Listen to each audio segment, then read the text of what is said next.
Hola, mi amigos. Me llamo Travis Terrell. Bienvenidos. We are live. You nailed it. Second time through. We weren't live. We just did the best 7 minutes of a show I think we've ever done. Can't believe my you pulled name's your penis out, bro. Chris Stedman. I know. I was like, you know what? It's time to cut loose. Check out this helicopter blade. And the cool thing, it said we did 7 solid minutes, but it took 5 minutes for you to unroll it. So Nice. there Thank you. you. Go, bro. That's a compliment to you. random complimentary There we go. jab. See? Complimentary jab. Okay. That's what we do. Yeah. So we're live now. We're live from Midcoast Studio in Grand Center. Check out midcoast.media for more information. It's Thursday, which means we've got comedy tonight. We'll tell you more about that in a bit. Huge thank you to Tech Electronics for helping us outfit the studio, the cameras, the mics, everything, the support, the Behringer X32. The mic doesn't need to be touched. Our friends at Tech Electronics take care of that. Check out techelectronics.com for more information. Again, we did 7 minutes of the best show we've ever done, and we weren't live. And the reason we weren't live is because Sergeant Silverhair, Mr. Chris Gardner, Sergeant can't hit the Silverhair. damn button. Good morning, Christopher Gardner. How do you feel about Is this thing on? how do you feel about wasting once in a lifetime 7 minutes we gave you? That's what she said. Wouldn't be the first time, Hey, yeah. now. Hey, we've all been there for 7 minutes, if you know what I mean. I don't know. We're what talking I- about sex in the back seat of a Prius. That seems Very specific. Very complicated detailed there. as well. It's not the size of a car you necessarily would want, right? It's not about the size, it's about the motion when you're on 70. Yeah, that's what I'm saying. Is that car probably doesn't allow for that either. That's very quiet, though. It is a Prius. So, good morning. Hey. Sorry again. I've done that twice now, and I don't know why. To take Gardner. Something is For wrong. a regimented individual. Something is wrong with the process, and I'm gonna have to go through it step by step after the show today Right. to see where something is going wrong, because that's what you do, right? Well, you've been doing a lot of editing. You've been doing a lot of audio cutting and you're getting ready for a big segment that we're going to unveil at the top of the hour. He said unveil. Yeah. I keep my unveil, keep it going, because I like veal. It's very good. But Oh, yeah, veal parmesan sandwich at Stefanina's in O'Fallon. Top notch. I'm such a weirdo. You and your food, just the way you can just recall I also it off the like top to of your head. pair it with the dinner salad and the creamy house dressing. Grow up. No, that's a good meal. I'm telling you right now. Say hello to your walnuts so I can yell at you and tell everybody how bad you are. Good morning, walnuts. Here I am, walnuts. Because he hit the live feed. Yeah. A good 7 or 8 minutes after. Now, We what have been happens if I don't pay attention to that? Do we do an hour? Does it record I it, though? might do it. Did it record No, it? I didn't even hit the record button. Oh, okay. So that's the thing is, like, I don't know. This is twice now I've done that. And never before. This is like within the last 5 shows, right? 5 to 7 shows. Yeah, Something like Twice, that. yeah. So it's never happened Which, before. if you were 5 for your last 7 in Major League Baseball, you'd be the greatest of all be a time. Hall That's of also a good Famer. point. That is a good Be point. a Hall of Famer. Very true. But I mean, this is this has never happened to me before. Oh, boy. Okay. Oh, boy. When's the last time you No, said it that? did. It has happened. Ah! before. Did you just not do any jumping jacks before? No, that was a problem. Is maybe we were moving throughout the apartment and someone's foot slipped and maybe Oh, tweaked their no. groin a little, Oh, boy. and thought they would be able to Get your keep going, and no. eventually had to acquiesce and Acquiesce. Say- That's a good way to put it. yeah, this ain't gonna happen. I'm in a little bit of pain. I thought I was gonna be able to. It was Okay. it was slightly embarrassing. I haven't acquiesced on anybody's back in quite some time, my friend. Special show today. Gardner, what do we have on tap? This should be fun. We have Target Practice Live. Target Practice Live. The segment? Yeah, it's a segment. It's the actual audio of the event that took place last Thursday at Atomic Cowboy during Flyover Comedy Festival. Invasion. It was, I had a chance to chat with comedian extraordinaire Tommy Mosslander yesterday evening. And I expressed to him, he asked, because he heard some of the comedians really enjoyed themselves. And I don't want to, I'm not the type of person that pats myself or ourselves on the back. We're very humble, young millennials doing what we I'm not a can. Well, yeah, millennial. you're very old, but that's beside the fact. The fact of the matter is, You're Gen X? Yeah. Is Yeah, that he how that is. works? Mhm. You're kind of young for Gen X, Yeah, so. very young. He's at the tip Right? top. I was at the border. I picture Janine Garofalo, and you're like 15 years younger than I'm her. kind of a tweener, I think. Yeah, is you what Yeah. kind of are. We're kind of. I'm like a 6'6" power forward. Oh boy, we're at the tail. Does he really have a spot in the NBA? Yeah, we're at the We're the tail graying end of it. millennials. Yeah, we're the gray. Yeah, we're like, oh, y'all old niggas still here? Oh. It was funny, wasn't it? Yeah, it was. It was good. But So we target put- practice, target second practice, hour. yeah, We've so got what's the up? audio from that. Yeah. That'll be a good time. Tommy said the comedians enjoyed themselves, and like I said, not to pat ourselves on the back, I thought it was a phenomenal show. I really did think we did. I think the comedians, for 48 hours notice on many of the categories that we put together for target practice, they did an exceptional job with their jokes. They were very witty. I really wanted people to run with the Yo Mama segment, and they absolutely did. They absolutely ran. They ran further than I thought they were, and that was the best part. Like when Chris and I, obviously, we took the time a week beforehand to try to outline the show, and our goal was to give enough for the give them enough ingredients so they can just go ahead and do their thing, and I think they did just that. They did, I thought- did a great job. especially the out-of-town comedians. I didn't know how they would.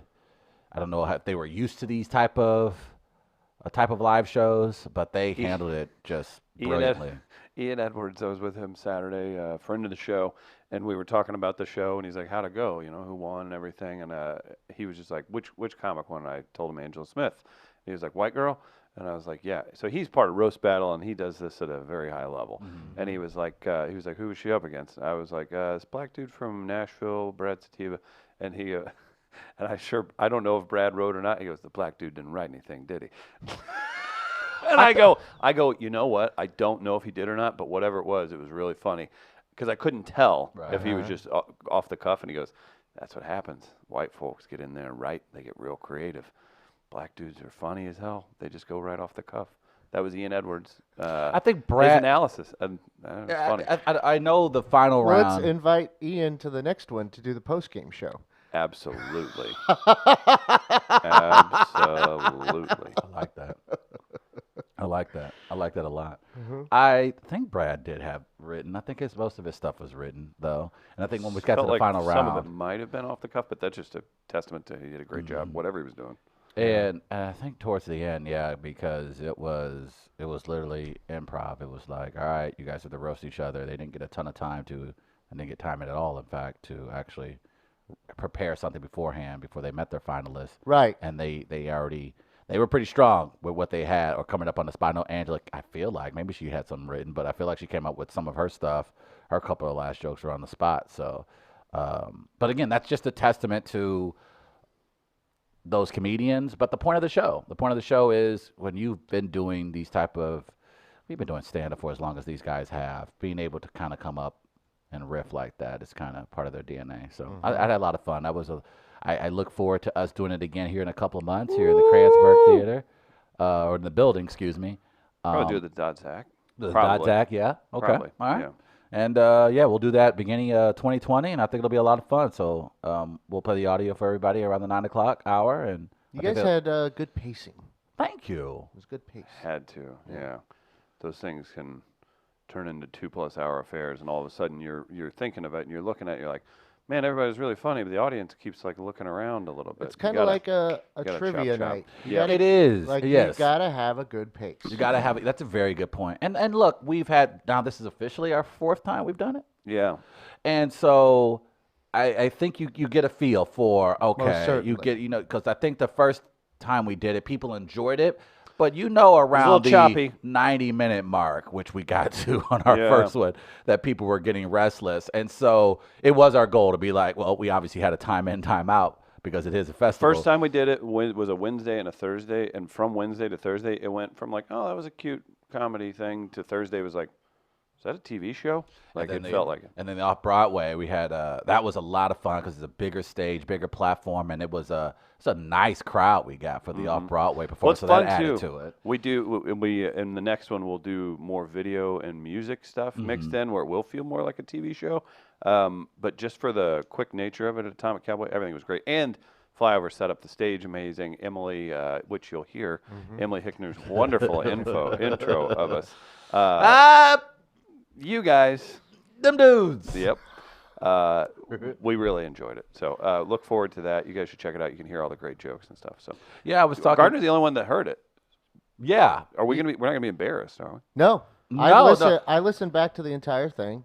I did remove one portion, which was just JC JC's. Sabala. Yeah, Oh, that's fair. That's his That's actual nice. That's his actual material. material. Yeah. So that's Yeah. cool. Yeah. Plus, That was- he commented on me when I walked in. Oh, you got rid of that. Did you tell everybody? Tell everybody again. What When I JC had my said? flat cap on and Uh-huh. walked in, and JC didn't even say hello to me and just goes, "Oh, Gardner, are you here to invent the game of golf?" And it was very funny. You know how like we're I think we're rightfully so jaded individuals, and so when that's why if I compliment you two, you freak out because Yeah, it's not in what's- our it's not part of happening? who we are. But Well, it's just off, so you're wondering what you want. What's the swing around? Yeah. like my mom. What are you up to? What do you need?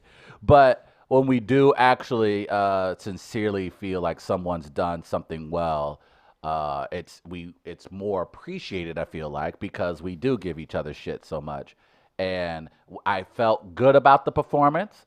But when Gardner let us know, hey gents, not bad, I was like, all right, we're on our way. Because Gardner doesn't just throw out just compliments just because. He's not a person that cares or is humane and has a soul.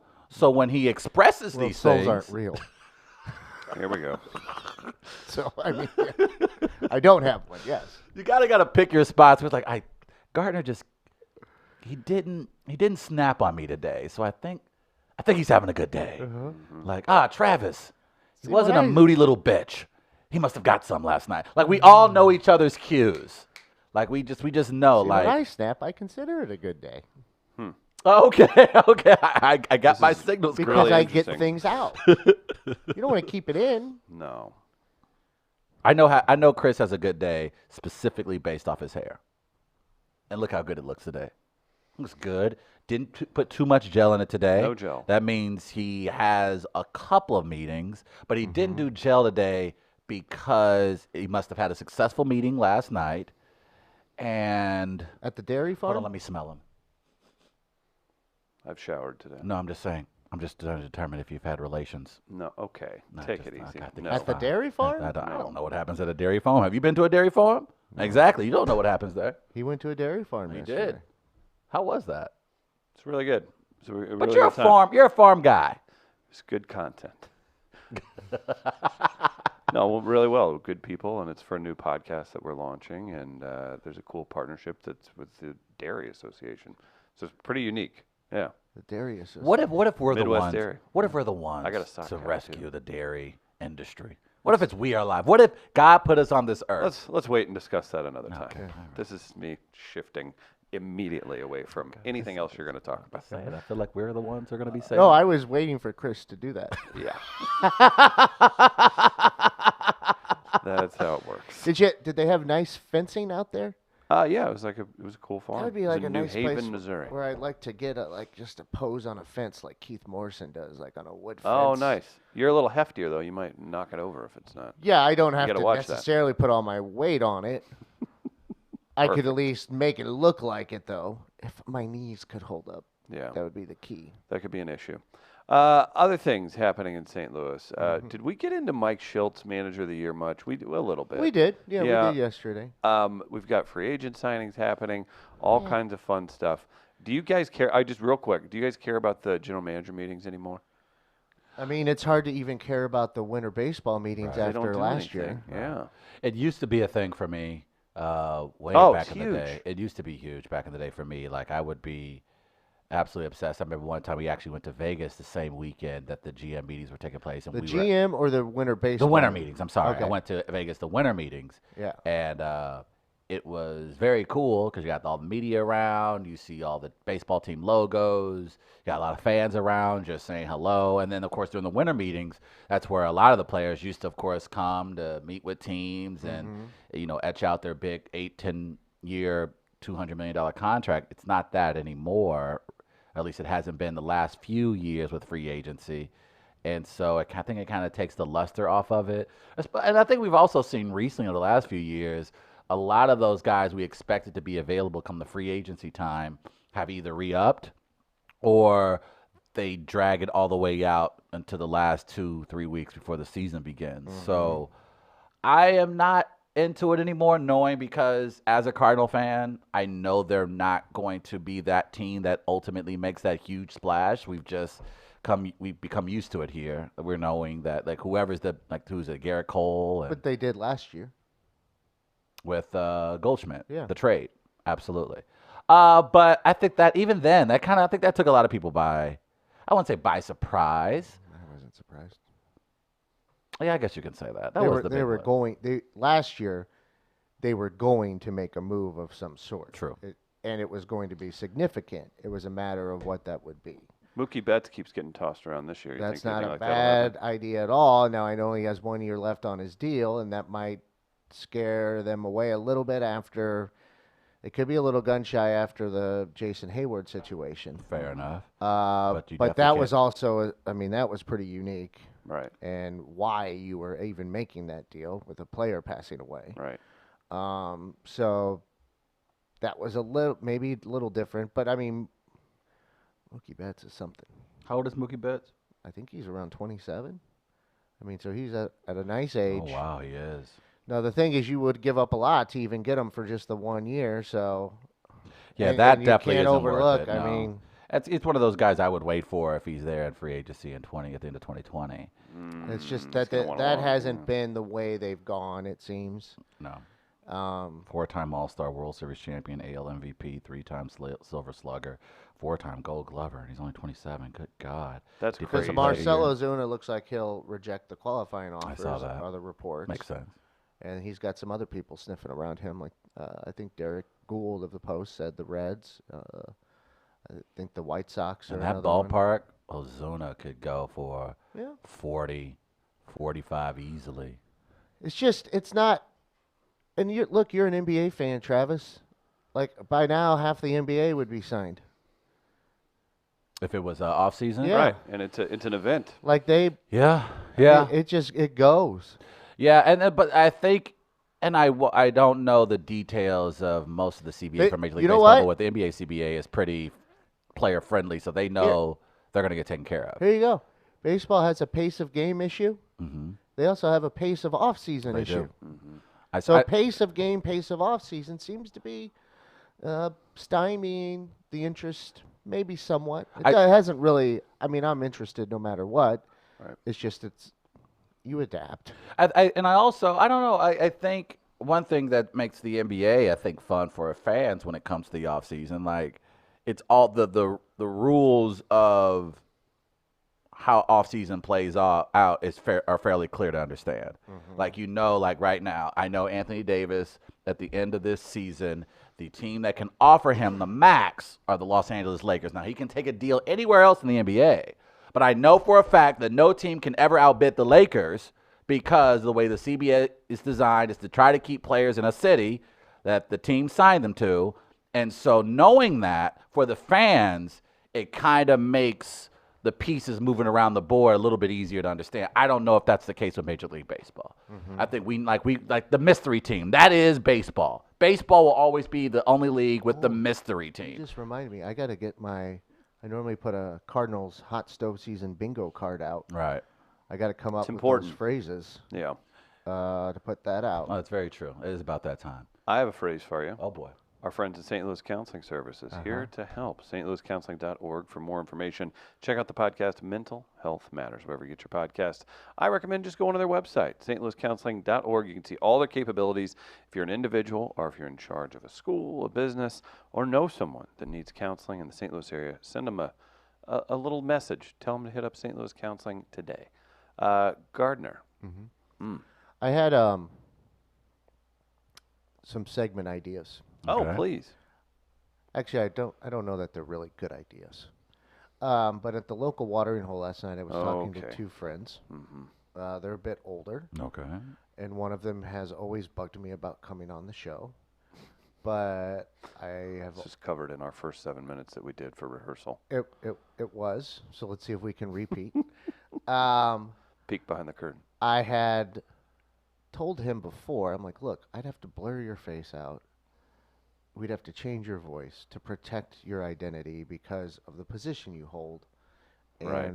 what we could be talking about. And I'm like, I'm doing this for you. You can't come on because I don't want you to lose your career. Right.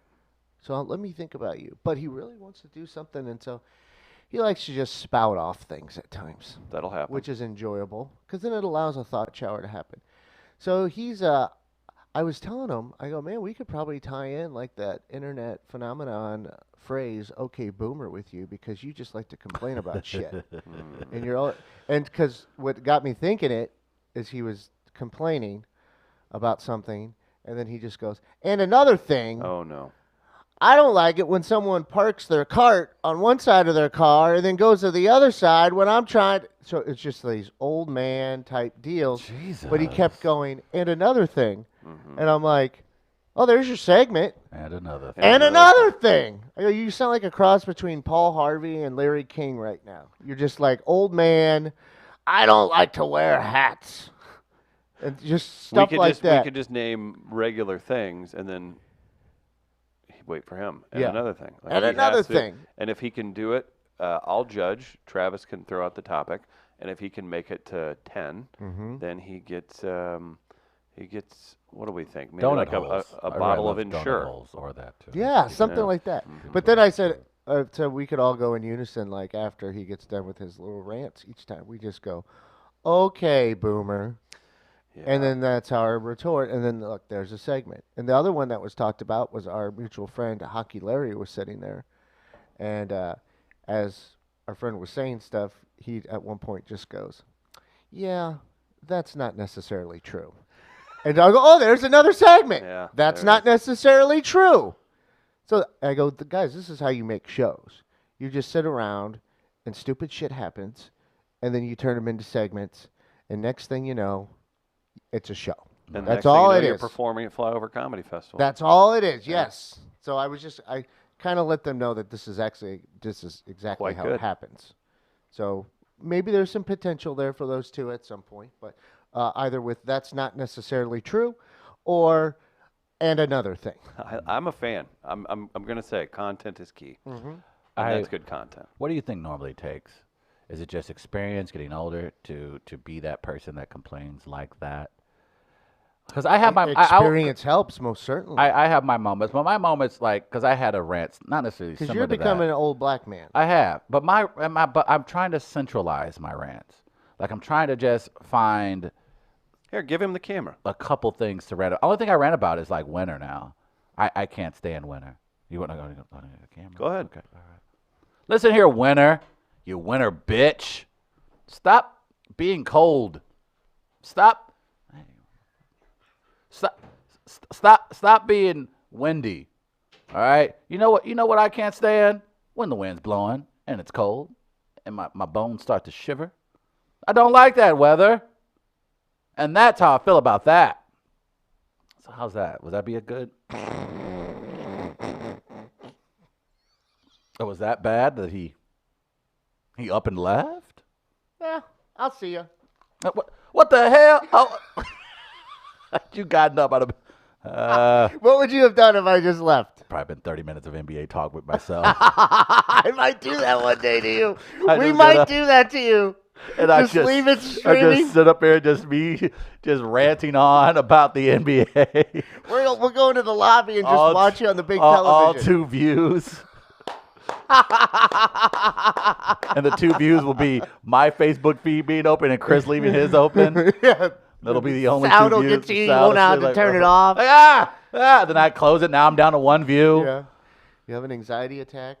I wouldn't have an anxiety attack specifically on the air. On air. But and it then we would. could have Tom Duff of St. Louis Counseling analyze it at some point. It would get a little bit awkward though. Yeah. It Where would did he get a little go? I don't know. Probably to go pray. You know, Chris, as a Muslim, 5 times a day. Know how he is. Very religious. How often do Christians pray now? Do they change that up at all? Isn't it just whatever? Or is it just in church? I Or think- before, when you wake up and when you go to bed? Say your prayers when you go to bed. Yeah. I remember my mom used to say your prayers. Again? Couldn't sleep until I said my prayers? Who am I praying to? And now you went to church. You didn't go like a ton, but you went every Yeah. Sunday, right? How long did you do that? Mm. And I'll tell you the reason why I'm asking. Yeah, 10 years. Okay. 10 years of your life that you Yeah. went every Sunday. And the only reason why I ask because now I have friends who have little ones now. They're not the world's most religious people. However, they still they're now instilling upon their children, pray before bed, things like that. And they're kind of again can understand very prayer loose with it, so to Because speak. prayer to me is kind of meditative. That's what I thought too, because they were So I wondering, understand that. does that now mean they have to go to church every Sunday? And I'm like, if that's what I've not always part said. of, You could be spiritual without religion. I agree. And I think prayer is part of that. Now, what your intent is with it, what you're praying to, might vary for different people. But to me, to believe in energy, to believe in stuff like that, Right. that's fine. I mean, look at some of this crazy ass shit I've said on this show. There's as much proof, though, as the stuff I say as anything else. That's why faith is faith, because it doesn't require evidence. Do you By have design, it doesn't require evidence to me. do you have a memorable moment from when you were a child going to church that like stands out to you still to this day? I remember, what was it for? It might have been confirmation. Oh yeah. It wasn't at church. It was actually getting ready. My sponsor was my grandpa, Bob Evans. Oh, Bob. My grandpa, Bob Evans. And I just remember there was some point where they asked the candidates to stand up and say something, and me and this other kid were getting ready to stand up, and my grandpa stood up, and it was just all the other kids, and then my grandpa just starts repeating everything that they're saying, but he's the only adult standing up. And we just thought it was the funniest thing. That's hilarious. And I was laughing so hard I couldn't tell him I couldn't get his attention because we were just cracking up. Oh, it's stupid, but as a kid, it was Grandpa, sit down. And he's just saying whatever. I remember that moment. I remember having to bring little milk cartons home to get filled with change. I think it was to feed the poor. I fed the poor. Look at you. It was a requirement in PSR class, though. So, this stuff like that. Nothing really significant stands out. See, now that's interesting. Now I'm curious because I would imagine even most of our listeners, watchers, like they may not be uber religious, but I would imagine that growing up when they did attend church, some of the lessons that they may have gotten from church are still inside them, or the way they go about living their life. They might not be living to the code of the Bible, but there are some things, some teachings that I'm sure they follow, maybe even inadvertently. Is there anything for you that you maybe picked up during church that's kind of not necessarily you don't follow it by the word, but you kind of keep it in the back of your head when you're attempting to be a human? Not necessarily, because I think some of the things that people look to principle-wise We're already there before religion. that are normal and decent don't require religion I to agree. be that I way. agree. That's a good I've point. said that before. Yeah. I'm being repetitive in a way, but that's how I feel. And I've told people that I think my mother gets scared a little bit that I don't feel a certain way. Because About she cares. people or situations? Probably both. But I feel like I think it's just because she loves me and truly cares. And she True. wants the best for me. But I feel like just knowing you, I know there are instances where you're not sane most days of the week. But Well, that depends. It could be a medical or clinical What analysis happened? that would say that. I don't think you're going to run out. Oh, don't worry, Chris. Everything's just fine. Oh, I'm sure. I'm happy to be back. We got a special guest too. That's what I was doing. Sorry, back to sanity. No, I was just saying that with Gardner, you again, while you have your certain how do I say this? You're sort of like a serial killer in a way, but you're compassionate. Like, so you may have So habits I'm not a that sociopath or psychopath necessarily. right. You're a compassionate cold person. I wonder how that would. It's the rudest Yeah. thing I've ever heard. No, but I think would that be a great way to describe like a passionate like you're not going if you see someone like a homeless person. I could throw the profilers off possibly. Absolutely. And That's maybe scary. have. Yeah. Like Chris, for example. We'll Chris cut that was part how you went to church every Sunday from how long to what? For how many years? Birth to 17. Okay. So now, from my time knowing you, living with you, I know that you're a pervert. I know that What's happened Oh, whenever let I me stepped just- out to let- only deal with our Let me just break this down. All I'm saying is, I know that there are several moments where you're a horrible individual. I'm sorry, what? However, you can be compassionate, and I think while you're not the most religious person in the world, you picked up on a lot of those habits by going to church.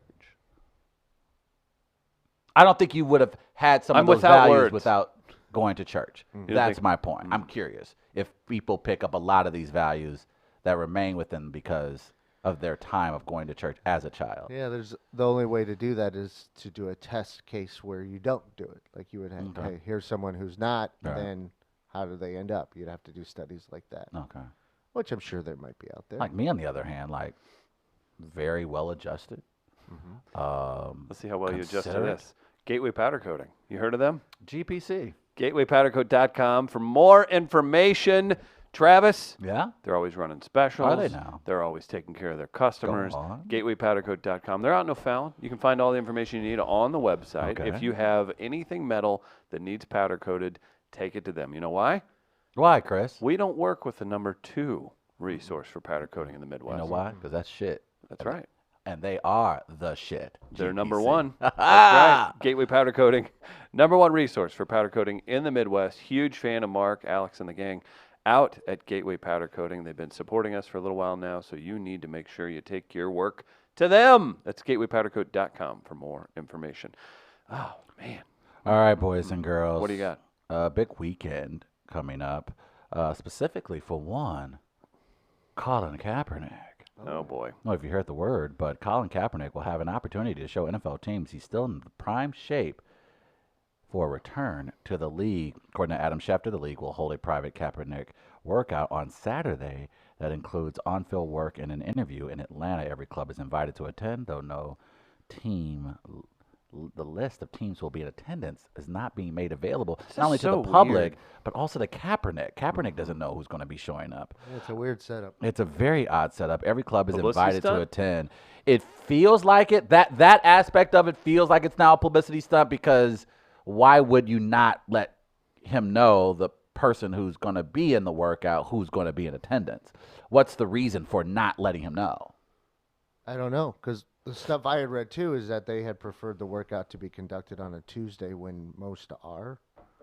And the NFL said no, and they said you got to do it this Saturday. And then they had said, well, can we do it another Saturday? This is kind of short notice, and they're like, nope, you got to do it this one.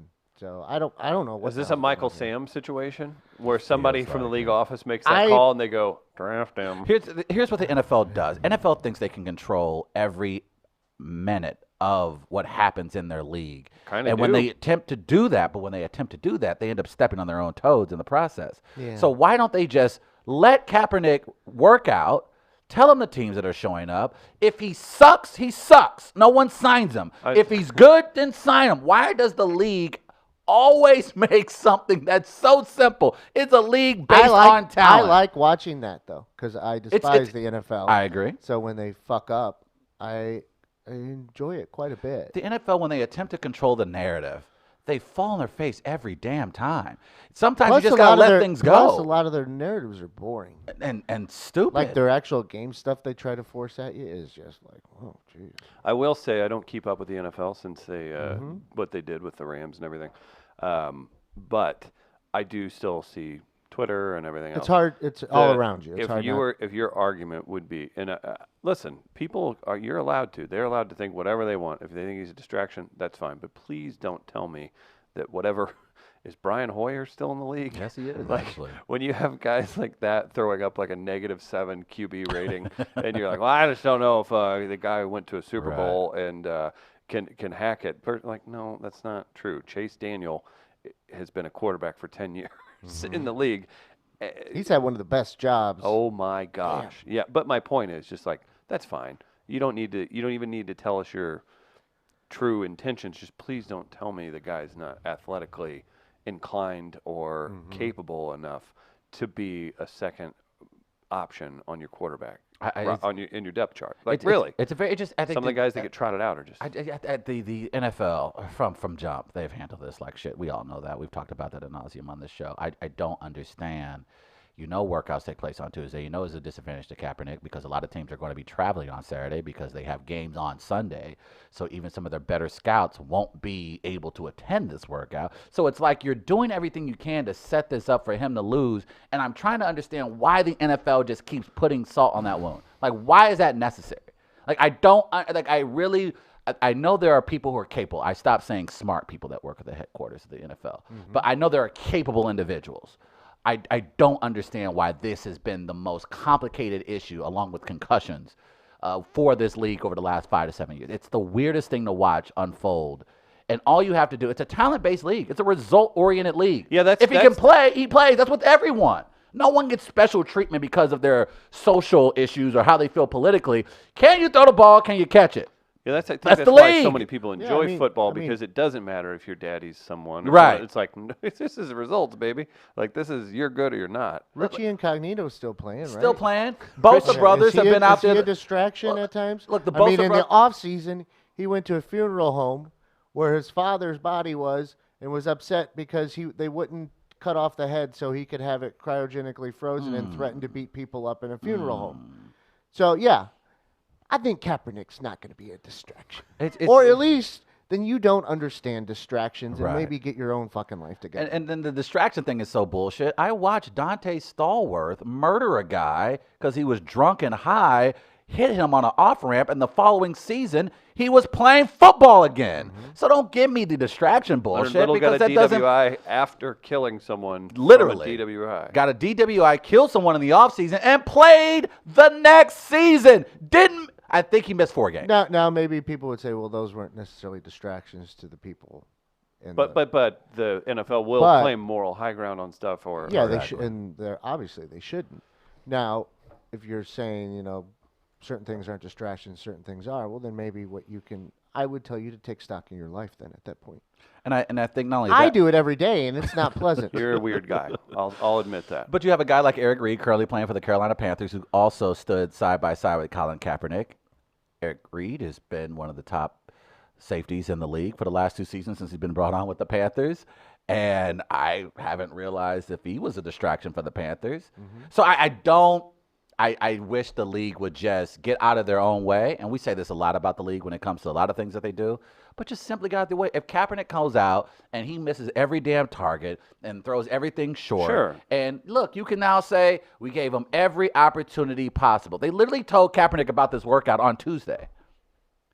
Like, I don't understand the method to their madness. And then that's the frustrating thing about it because I think the league could be better if people just starting to outsmart themselves. Well, it just seems as though, it's punitive and vindictive. Very, very. So, that's their motivation. But they want the social cred for saying they gave him a shot. So, they're like, all right, you can do it, but we're going to do it this way because, we're bastards. You think that's what they say in the email? I could see that. Okay. They might be the kind of people that enjoy that consider that a term of endearment. Hey, old bastard. Is total QBR what they base it off of? I guess. I don't know. I think they kind of came up with QBR like 7-8 years ago. They what? I think passer rating's been around forever, but QBR, I think that's the like newest. Maybe barely 10 years old. 2019 regular season NFL leaders. Would it make sense that Dak Prescott and Russell Wilson and Patrick Mahomes are at the top 3, and Lamar Jackson's your 4th? Yeah, that makes sense. Okay, so total QBR. So you have guys with decent amount of, snaps. You have Joe Flacco still in there at more than 30 points lower than your top QBs. Right. Baker Mayfield's garbage. Mason Rudolph's garbage. Right. Andy Dalton, Josh Allen. You look at a team, and fortunately, they've kind Mitchell Trubisky. They're like, and I think according to a lot of sources, a lot of people, if there is a team that could probably pick up Cap. It could be the Bears. And I think I don't understand a league where your job is obviously to win, but your job is always on the line. Like the only person whose job's always safe is Bill Belichick. But we've even seen over the last couple of years, there's been a like little it was back gonna and forth end. between him Yeah. and Kraft and Brady. So no one's absolute in this league, really. So it's fascinating to me that when you know your job is on the line, winning is the most important thing, and that the quarterback position is incredibly important, that you're willing to put out somebody like Mitchell Trubisky, who has absolutely been a detriment to his team since he's become a Chicago Bear. You're willing to throw your time as the head coach into the trash. Well, that's because someone somewhere said off limits. Yes, and Yeah, and that's the that's only why I reason. say it is no doubt it is the owners. It absolutely is the owner, because if you're a head coach and that's the player, you can't tell me there isn't a head coach, straight face, hand of God, that would not say Talent Colin Kaepernick, evaluating, talent yeah. wise, is better than at least 2/3 of the the quarterbacks backups? in the league easily. Oh, yeah. I don't. Probably I mean, even some of these starters. You have to understand Some of this the guy is starters a are true. Super Bowl quarterback. so is like, Rex, that does, like, so in is- this- so is Rex Grossman. Was he? Rex Grossman took the Bears to the Super Bowl. So don't forget that. No, that did. Trent happen. Dilfer won a Super Bowl. Never forget that. Oh God, don't. Oh, Mark nothing. Mark Rippon won a Super Bowl. Mark Rippon was a better quarterback than those last two you just named. Kinda. He wasn't. He didn't start as many. So Trent Dilfer has become the 2011 Cardinals. In Yeah. terms of- It's like take it, Okay, it's got to happen once. take it easy. Yeah. Let it go. Just stop thinking it's going to repeat itself. I don't mean to command the show or anything, but I do need to tell people about. Did you need to pee?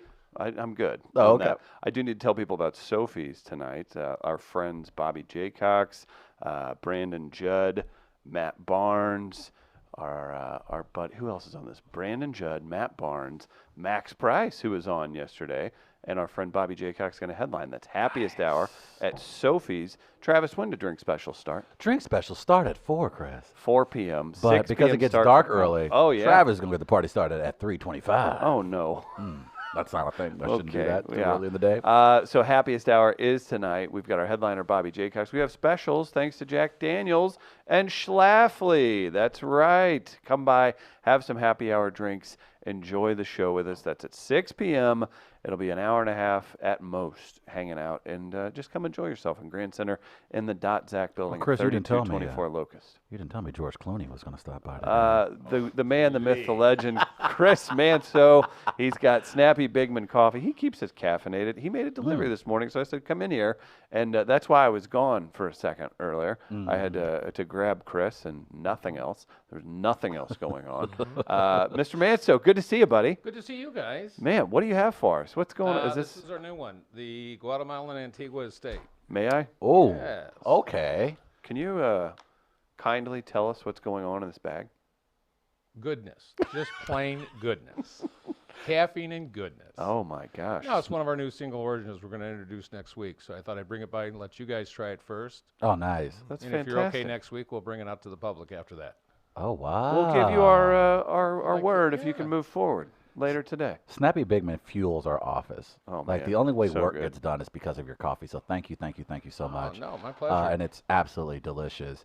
I'm really looking forward to trying that. I am too. I love your packaging. I love the design. I love everything on that. That is just so. It just And makes it says me. estate on there. It does. Makes me feel feels like a certain way. I feel like I It's a should. little uppity. Yeah, I go to the Yeah, Hamptons little this bit, weekend. Yeah, I'll be Yeah. out in what would be like the funny version of like what somebody like a bumpkin would think is like nice. Be like, take that to the lake. Like, is it that? Is it that? It's like, I'm gonna get the best houseboat you've ever seen, and I'm gonna call it my estate. That's a good question for the St. Louis metro area. What would be Right, that like spot? what's there like that is not like it's the what's the Red Lobster of location. I'm thinking right? about going to Casino Queen later today. That's what I'm saying. Yeah, get out there, hit the casino buffet. They don't have this kind of coffee No, there. they do not. Mr. Manso, there's some gray Oh, yeah, I brought fabric these. over here This too. is- I don't know what sizes you guys wear. Fat. Fat. Look, we're like 2 weeks into this diet challenge, so we're really low on ourselves. These are one size fits most. Oh, okay, there we go. Do you have rotund in your side? No, Husky, but, is that in there? I have Husky. Yeah. There it is. This is great. Oh, yeah, this is a this. nice blanket Daddy needs. Oh, mama. Oh, that one should fit you. Okay. Well, this will Gardner, work. one Look for at you too. Yeah. All right. Well, thank Josh. you. Thank Thank you, you, Chris. sir. Gardner, you go to camera 3 when you get a chance. I hold on here. Hold on. Here you go. They smell good. Oh, wow. Look at that. Look, he's talking into the mic, Chris. Yeah. Great Hey, coffee. Just saying. Hey, Coffee's awesome. y'all, that's racist as hell. Wait, what? No, just Wrong sorry. segment. Wrong segment. Everything good in your world, man? Everything's really good. Yeah. Everything's good. I see you. You're a busy guy. You're jumping around. Busy guy. I'm gonna miss your happy hour show tonight. I gotta get orders out. We're roasting tonight and everything. But God, you're a fair. busy I will man. make it. I will make one of these shows. I swear. It's going to be fun. If you guys can't make the 6 o'clock show, well, you're aware that we have an 8:30 Chris, show. shut up. Shut up. Because I was just like, man, I wish it was 8 o'clock comedy because I sure like to laugh that late. I'll do you half an hour better. 8:30. Oh. Gastro Pit, 4916 Shaw. Tonight, Tom Brown, Kate Barton, Will O'Donnell. It's Free Comedy Thursday at Gastro Pit. If you guys are familiar with Gaslight is, Gastro Pit is right there at Kings Highway and Shaw. Come out, 8:30 show. Gonna be a blast as part of the Mid-Coast Comedy Series. Does business pick up during the winter for coffee? Oh, definitely. Does. Yeah, I would feel like that. Yeah, people would be, they do this a lot. They go, Gardner, do you do this? You're like, ooh, sure could use a hot cup of Joe.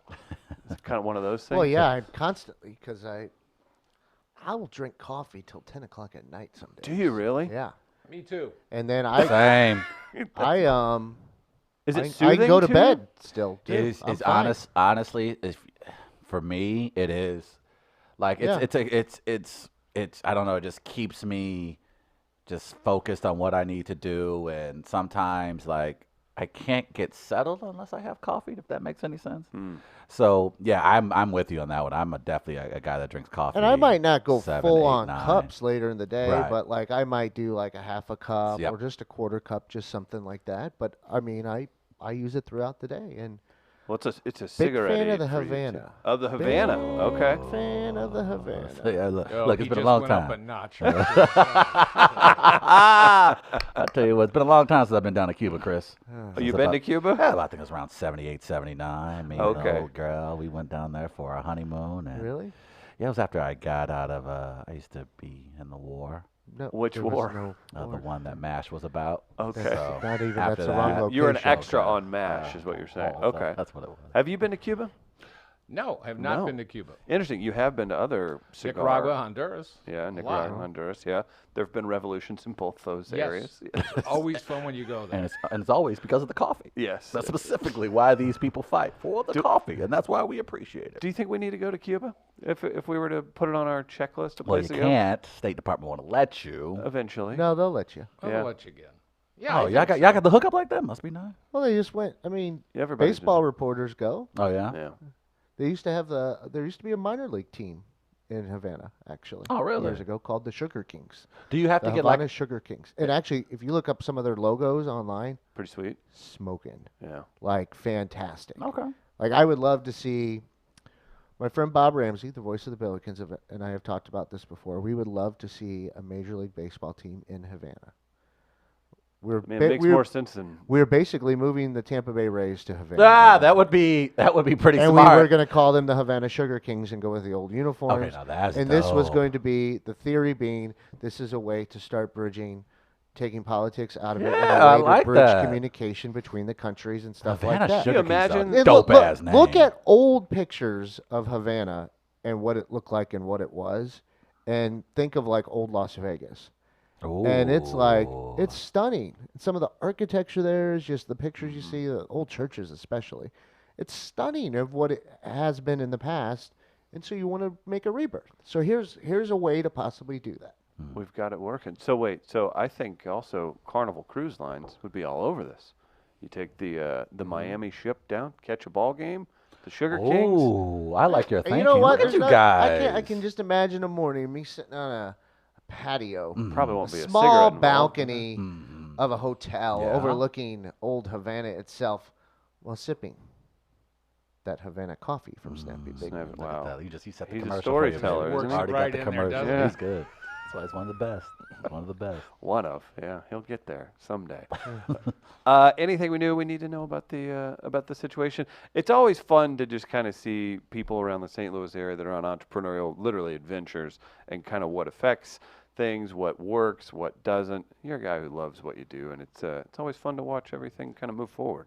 Yeah, it is. It's moving forward. Not as fast as we want to, but we're fine with taking our time. It's getting there. What's the most satisfying part? Because you have grown a lot. Yeah. So what's the most satisfying part for you can these have days? a coffee with a state in the name. Yeah, That's also works. right. And it tastes so much better out of this cup for some reason. I don't know why. I've got to give a plug back to a young gentleman who gave a shout out. No, you know what? Everything's good. Everything's good. We like the growth we got going. It's fun. The best thing I like is when somebody's had the coffee. Yeah. I find later, they served it to guests or whatever at dinner, and they come back and they're like, I had your coffee. That's fantastic. And I really liked it. Well, yeah, you put I'm the like, work how much in. do you want to order? They're like, I just wanted to compliment you. I'm like, thanks a lot. SnappyBigman.com. You can order it. He'll deliver it to your house. Everything. It's great. Keep up the good work, sir. I will. Okay. Thank you. Glad we had this discussion. Yeah, thanks for letting me drop in. Absolutely. You had a good cigar lately? Oh. Yeah, actually, I did. I was hanging out with my buddy Scott, and we were smoking some of his STLs where you could still smoke in public, which was neat. We're in St. Charles County. Oh, that's right. Gardner, do you need to go out there? I've been there. Salvatore's. Okay. Out there, which Okay. was it was just weird. We met and had lunch, but then we lit up in a restaurant, and I was like, God, I miss those days. Does Stanley's no longer do it downtown in St. Louis? No, Stanley still does. Okay, I just wasn't Yeah, sure. So he's Okay. saying I in mean, like this a- was in a just- not in a cigar bar. Oh, okay. So this was just like an actual. Yeah, there was food. Oh, bar, nice. The whole bit. And Okay. it was just like, man, I miss those times, and Okay. nobody had a problem with it. Right. Oh, That is old school. That is the thing. As it was happening, we were in Columbia, Missouri, whenever the smoking ban went into effect, and at the time, it was like, yeah, ban this, because I didn't want it to smell like smoke or whatever. But then you kind of step away from it, and Gardner, you say this all the time. Yeah, it was. It's when you look at is it fair, is it not? It's like it's not really. It should be up to each business to kind of figure it out. I feel. well, it should be. We talked about it last time. It should be. We're adults. Yeah. You know what? If you have, and Stanley's has to, by law, and so does Brennan's upstairs. They have this little sign that says "Warning: Smoking" in here, Yeah. and it's actually issued by the county. It looks like it was made on copy paper. There's not even a logo. With our tax dollars, you couldn't put a logo on there. Make it look official. It's an interesting thing because 34 Club on their window used to have a sign that said "Smokers Welcome." There you go. So it wasn't even like warning smoke. It was like "Smokers Welcome." That's too funny. Gardner, we do have, again, want to remind everybody, comedy shows tonight, 6 o'clock at Sophie's, 8:30 at Gastro Pit on the Hill. So Grand Center and the Hill. Stand up. Come out. Hang out. It's going to be a good time. A lot of great comedians on the show tonight. And get your coffee from Snappy Bigman. Gardner, what do we have coming up next? You've prepared something. We have Target Practice live from Atomic Cowboy. I guess not live, but recorded from Atomic Cowboy a week ago, Thursday at Flyover Comedy Festival with was it 8 comics participating and the roast show. And we have the audio of that for your listening pleasure. Okay. So that's about it. Great to see you, Chris. Good to see you guys. Thanks for coming in, Always. brother. Appreciate it. Guys, enjoy this and come out to the shows tonight. Here's some Target Practice Live roast goodness. Say peace, Travis. L Peace. Well, thank you so much for coming out tonight from the bottom of my heart. Please help me bring to the stage Target Practice Live. Oh my God, we are live, Target Practice Live.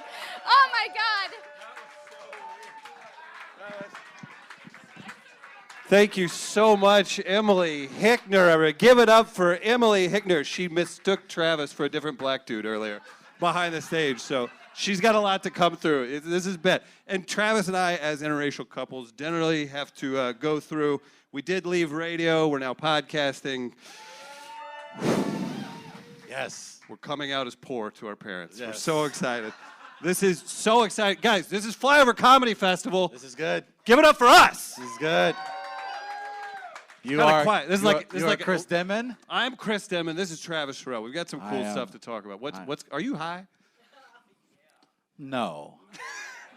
I am just high on your enthusiasm Look tonight. at this! Here No, seriously. at Target Practice Live. This is good. This is the Allegiant flights of Flyover Festival. This crowd, this show, this is like, all right, we'll get there. We'll get have up a to good time Iowa, on it. Southern Indiana. Yeah, That'll I think be so. about it. We're heading out to Destin right after this, so we'll make that happen. Guys, if you guys, you're here, if you've seen it before, if you haven't, this is going to be a really good time. We've got so many talented performers. This is a roast show. Yep. We have some great judges that we're going to introduce. This is very simple. You guys can win some free beer. You guys can get a chance to roast us.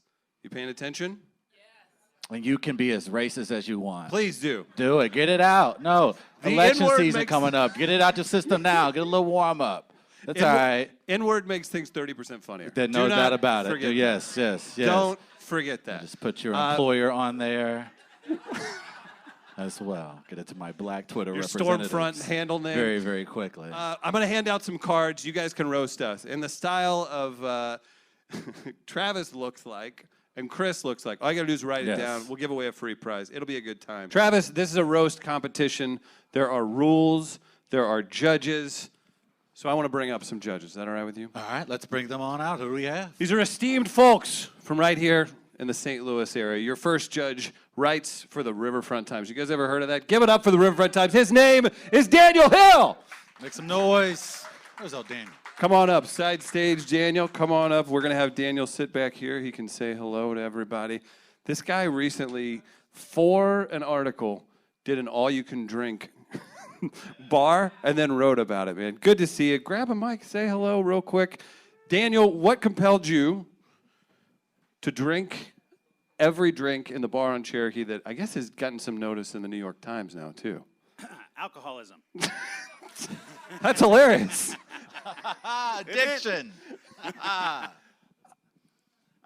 don't know. It was a colleague's idea, and it spiraled. It got away from me. I don't really know what to say. The photo we shared on Facebook is him in a hot dog suit hammered outside the bar. I just want to commit it. Give it up for Daniel Hill. He's our first judge. Thanks. Thank you. And real quick, Travis, the judges tonight are going to judge the performers on crowd participation, so you guys need to be loud for people you enjoy. Indeed. And then was it funny? It's that simple. That's how we're going to do it. They pick the winner. Winner gets $200 cash, so this is exciting tonight. Your next judge, Travis. Who do we have? He's from University City, Missouri. Oh, my. He writes for Yard Barker.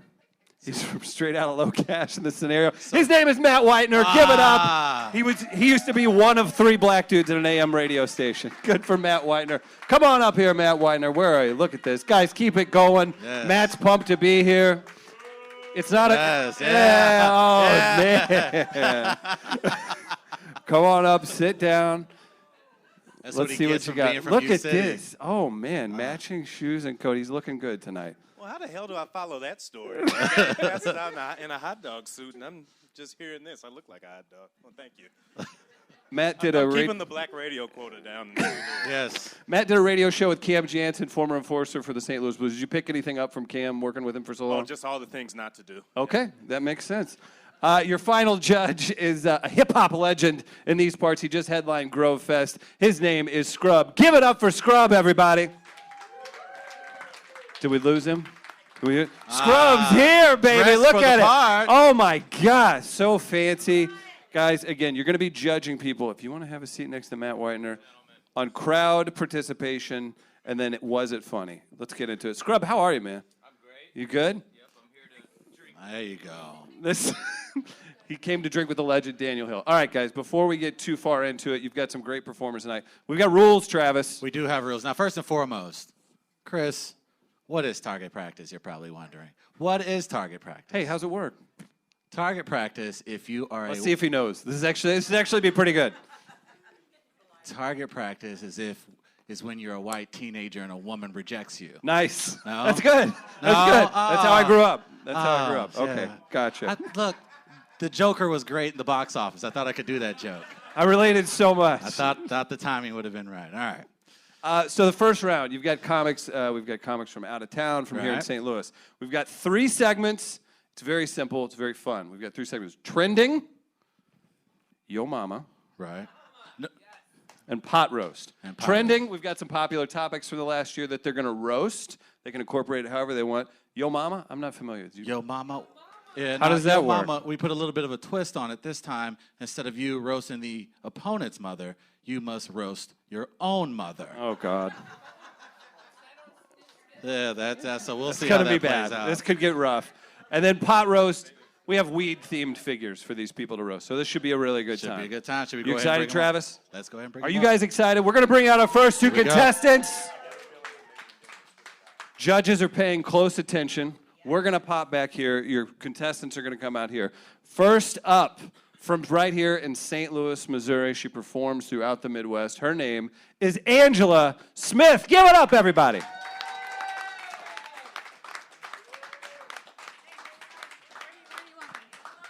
Angela, has anything significant happened in your life outside of this recently? My grandpa died. Hilarious. Thank you. Oh. Stand right there. All right, Chris. Joining Angela will be Post Malone's stepfather, Scott Eason. from Alabama. Give it up. Give it up, Scott. Show him what St. Louis is all about, everyone. Welcome to Target Practice, Scott.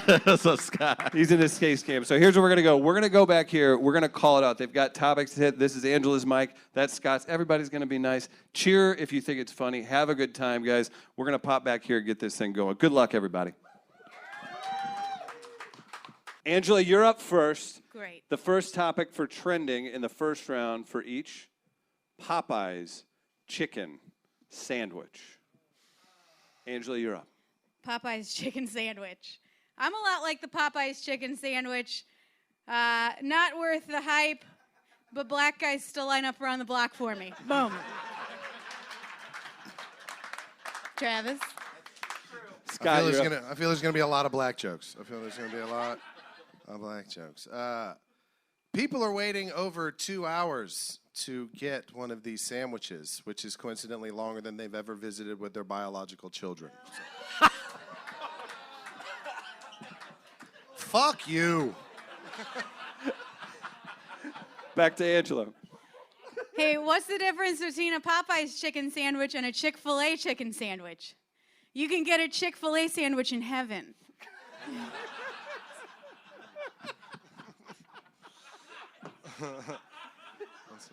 Yeah, the Popeye's chicken sandwich is gay, and it's obviously a Dom top because it'll rip your ass apart.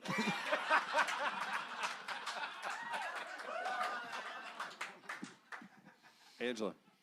Yeah, Popeye's spicy chicken sandwiches are the Kanye West of fast food. Once white people figured out how good they were, they completely sold the fuck out.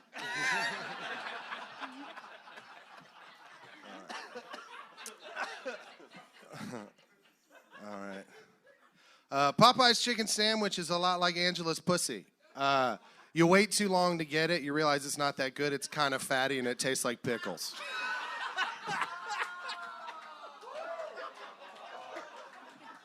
We just met backstage. I fucking warned her. I was like, I'm going to say some foul shit. And she was like, it's all good. She didn't know.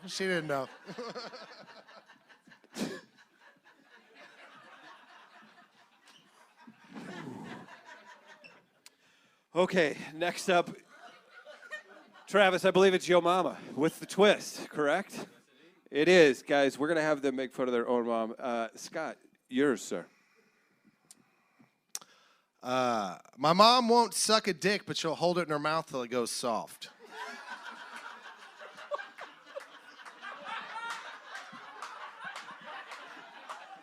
My mom died in 2006. R.I.P. Mom, I love you.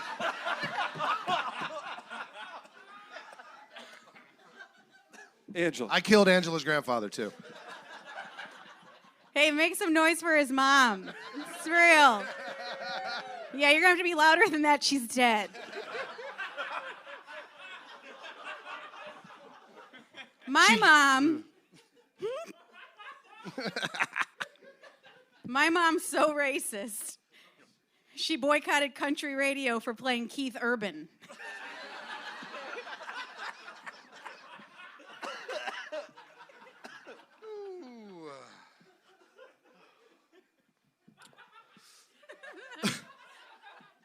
My mom is so ugly, she can't even arouse suspicion.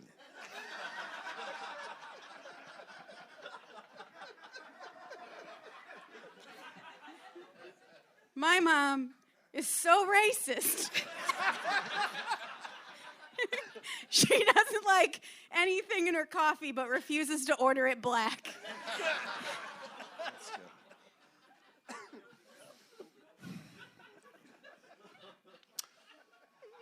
My mom's titties are so beat. When she breastfed me, it was yogurt. Fuck you.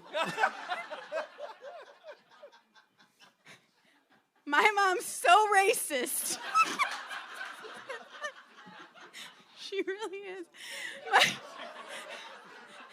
My mom's so racist. Her favorite thing to do is laundry because it's the only place she can still separate the whites from the coloreds. How about that second segment, everybody? We've got one more. Whatever you want to do to sway, this has been fantastic so far. We have one more segment for the first round here with Angela and Scott. Have they pleased you guys? Is this good so far? Finally, pot roast. This is marijuana themed, and you've got Joe Rogan as your topic. Angela, please lead off. Yeah, if they did a Fear Factor relaunch, it would just be me covered in spiders listening to my Tinder date talk to me about the Joe Rogan experience.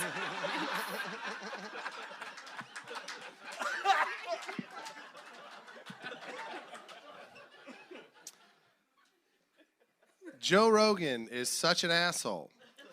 If he gave me a blowjob, I'd have to consider it anal.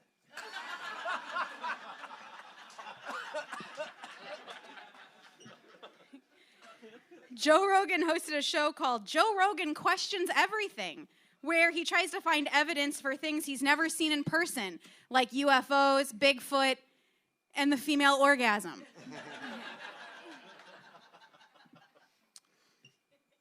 Joe Rogan looks like he knows the age of consent in all 50 states.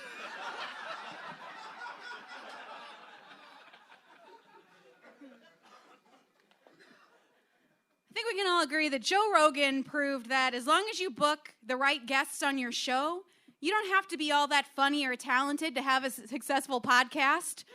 So I guess there is hope for you, Chris and Travis. Dana Gould and Heather McDonald on tomorrow. Thank you.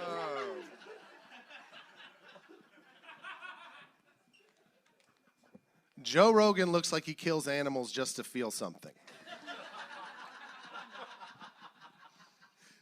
Holy shit, that was a great first start. Give it up for your two performers. Angela Smith, Scott Eason. It's a moment of truth. Here we go. Daniel Hill, you've got that. From the RFT, give us a sentence on why you're picking whom. That was extremely close, but I got to give it to Scott because I've never seen anyone be so disrespectful to their own dead mother. Matt Whitener, who you got? I'm still trying to figure out this cup of coffee that has nothing black in it or anything white. It sounds like the different sides of my family, so I'm going with Angela. Angela Smith, we get the split vote.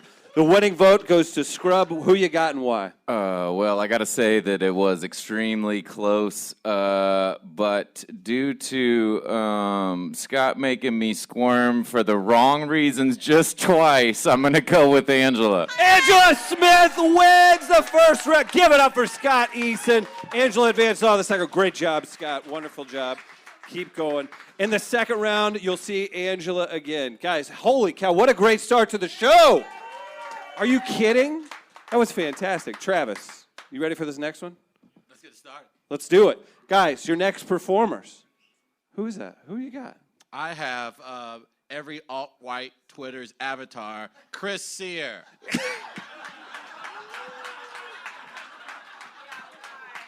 Chris Sear, everybody, from St. Louis, Missouri. That's racist. And joining us from a church camp in Chicago, it's Lucia Whalen, everybody.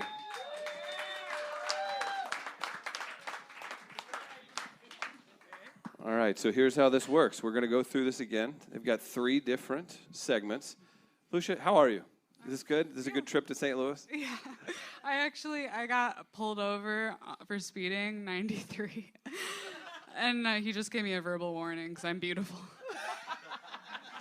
Chris Sear, your thoughts? I think you guys forgot the rule that any show Angela Smith is on, you have to raise the mic stand back up once she gets off stage. That was really awkward for me just now. That tends to be a problem. When you guys figure out how to run shows, you come and ask me. Okay. I will give you the list. It sounds like a plan. We'll be at the rehab center tomorrow morning. Trending is your first segment, everybody. Do you always get the last word in these? I don't remember the rule. Like, am I allowed to just talk? Let's do it. Let's just go. All right, Let's cool. go it. I'm sorry. So we're switching it up a little bit. Again, judges look at based you this on people. crowd and was it funny? This is very good. The Joker movie is our first topic. Chris Sear, start us off with the first joke, please. All right, fine. Like right now? Go. Okay.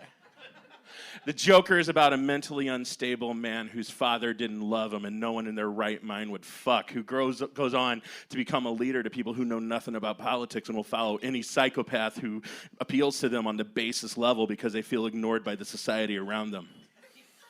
Completely unrealistic. How was that?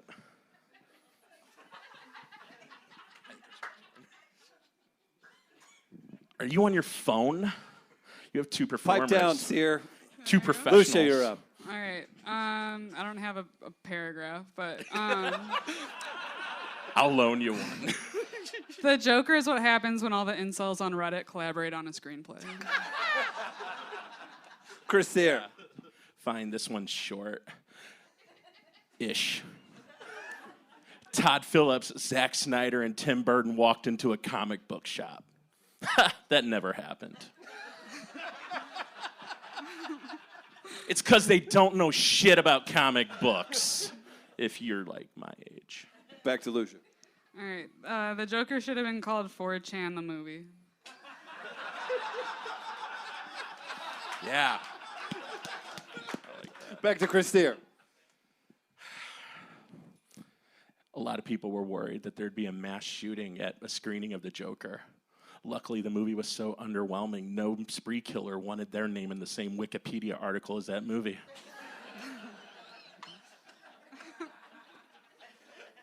What do you got, Lucia?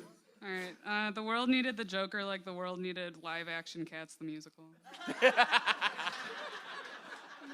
What a great start, everybody. All alone in the moonlight. How about Yo Mama? You guys want to move on to that? I'll move on to your mom. Do you know how this works? Yeah.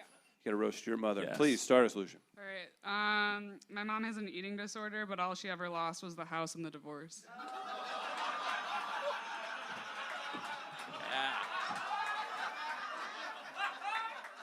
Nice. Chris Sear, your counter. Sorry, I'm just making sure I can't move in with Lucia's mom. When my parents got divorced, I once walked up to the dude my mom was banging, and I said, "You're not my dad." And my mom said, "How would you know? You've never met your father." Because she fucks a lot. Back to Lucia. This is actually true. My mom got turned down from joining Mother Teresa's nunnery. So she went to business school instead because obviously when you can't serve the Lord, you worship the devil. Nice. Chris Sear, how are you, buddy? I'm good. How are you? Please continue. Oh, I thought we were having a conversation. Don't ask open-ended questions if we're not supposed to talk. But never mind. Sorry. One time I asked my mom, "Hey, what do we need to do to have like a better relationship where we're open about our emotions, like those relationships we see on the Hallmark Channel?" And my mom said, "MDMA." Close out Yo Mama. All right. Again, this is just true. My mom joined a pyramid scheme and divorced my dad. Let's keep the fun going with pot roast. Wait, I get 3, right? Oh, yeah, please, go ahead. Go ahead. Can I do my third? I'm just getting excited. It's so good. I want to do it. Like your mom. That wasn't it. All right, here we go. My mom was young. She was 14 when I was born. She was so young, she used to tell my friends she was my sister, which made it way hotter when my friends found out she also fucked my dad. Thank God we got that one through. Jeez. That was fantastic. That's the one that took me the longest to write. It's also true. How are they doing so far, guys? Give it up. Come on, let's keep it going. This is not easy. These guys came up with this on so short notice. It's very impressive. Guys, we're going to close it out. Pot roast? You guys heard of Snoop Dogg? Roast away. Chris Sear, you're second. I'm second? Start us off, Lucia. That's very So I'm first? You're first. He's not good at this. I'm sorry. One time, Snoop Dogg got so high, he went out for a pack of cigarettes and went home to raise his kids.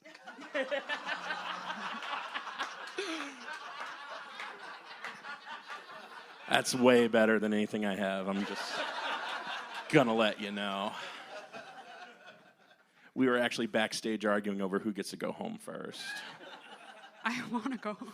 To be fair, we didn't know there was a crowd here.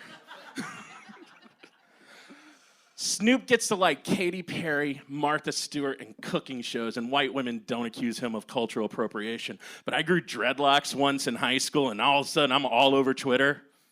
Fuck that. I told you hers was better. Back to Lucia. All right. Snoop was the getaway driver for a murder. He's also a member of Islam and is a very spiritual person. He puts the meditate in premeditated manslaughter.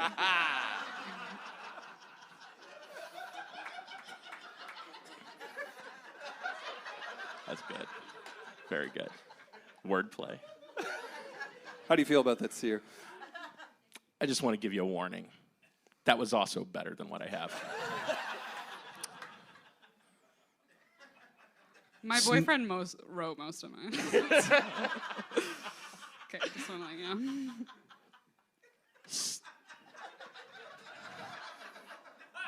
I don't have a good comeback for that. Snoop's pet name for his crew is the Dog Pound, which is also his pet name for Chris Dinman's mom. I originally wrote it about my mom, but the last 3 were also about my mom, and I thought that was unfair. Your mom's actually a very sweet woman. I'm sorry. Thank you. Lucia. Do you want to meet my mom? Yeah. She's hot. Thank you. Take it easy. All right. My boyfriend wrote this one too. Okay, Snoop's been in a lot of smoke-filled green rooms, but the most smoke he's ever made was the car when he sped away from that murder. Chris Sear, your final joke. I would like to hire your boyfriend after this is done. He's in the audience. So. Thank you. Hey, man, talk to me. You should It's have done cool. the show. 314-629-4102. All right. You can date my boyfriend. Yeah. It would probably go better than my time here with Snoop Dogg. Here we go. I don't know if you knew this, Snoop and Dre used to be really close. Until they used to go to parties together, picnics, they'd hang out at the beach, listen to music, drive around in 1962 convertibles. They had a lot of fun together, but then one day Dre met Eminem, and all of a sudden Snoop didn't get to connect with Dre anymore. Dre never called until one day Dre was like, hey, let's hang out. So Snoop did what he did. He packed a suitcase. He went out to the corner in front of his house, and he stood there waiting for Dre to come pick him up. And he stood there for a long time. In his right hand, he held a card he made out of construction paper. It was purple and gold. He wrote in crayon on it, Happy Fuck with Dre Day. And he drew the word love and a heart and Dr. Dre's face in the center of it. And he stood on that corner waiting for Dre, just waiting, knowing he would show up. Sure, he was supposed to show up at 3 o'clock, and now it's 3:30. But Dre's probably busy in the studio. He'll be here. He wouldn't stand him up. And yeah, it's 4:30 now. That's fine. Like, it's probably traffic. Dre would not stand him up. And sure, it's starting to rain now. His suitcase is getting a little little heavier because it's soaked through. It's full of clothes and blunts, and those absorb water. And yeah, it's 10 o'clock. He's been in the rain for 6 hours, but he's afraid to go in the house to pee like he should because he knows if he goes in, Dre will pull up and he'll think Snoop didn't wait for him. But Snoop would never not wait for Dre. And the card he made is just a pile of wet purple and gold pulp right there on the ground by his right foot. And it's all just pulp except for the one piece that's in there with the word love on it. And Snoop is crying. Luckily, it's raining, so no one can see him crying because gangsters don't cry. And he waits, and yeah, it's 11 o'clock, and he has to go in. He has the sniffles from the cold he just caught. He has, like, emphysema almost from all the weed he smoked. It's not good for him to stand in the rain. He walks back to the house. He goes in the house, but right before he walks in, he hears a car coming down the street. He runs to the corner, arms akimbo, waiting for his longtime homie to pull up and let him in the car. And right before he runs to the car door of the car that's pulling up, he sees it's not Dre in there. And Snoop breaks down. That's all he could take. And he kneels there on the corner crying. That car just pulls off, and all he can hear drifting on the wind is, "Hi, my name is Blowing on the Breeze."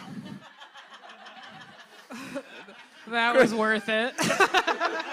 Christina and Lucia Whalen, everybody! Thank you. Daniel Hill from the Riverfront Times. Who you got and why? I got to give it to Lucia's boyfriend. He seems pretty funny. He's hilarious! One for Lucia. Matt Whitener.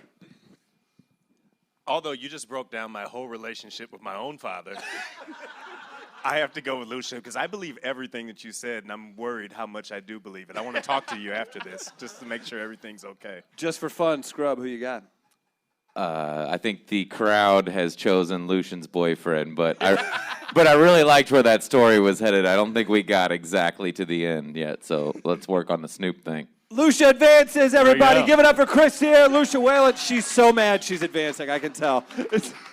Thank you, Christina. Hey, I'm very sorry I won't be up here to save it from these two people. Just clap for them when they pause. Let's get Chris Sears' followers up to 1,000 on Twitter, everybody. Give him a follow. Your next comics are from right here in St. Louis. Who do we have, Travis? All right, Chris. I have Don Lemon's side chick, Sam Lyons. Sam Lyons!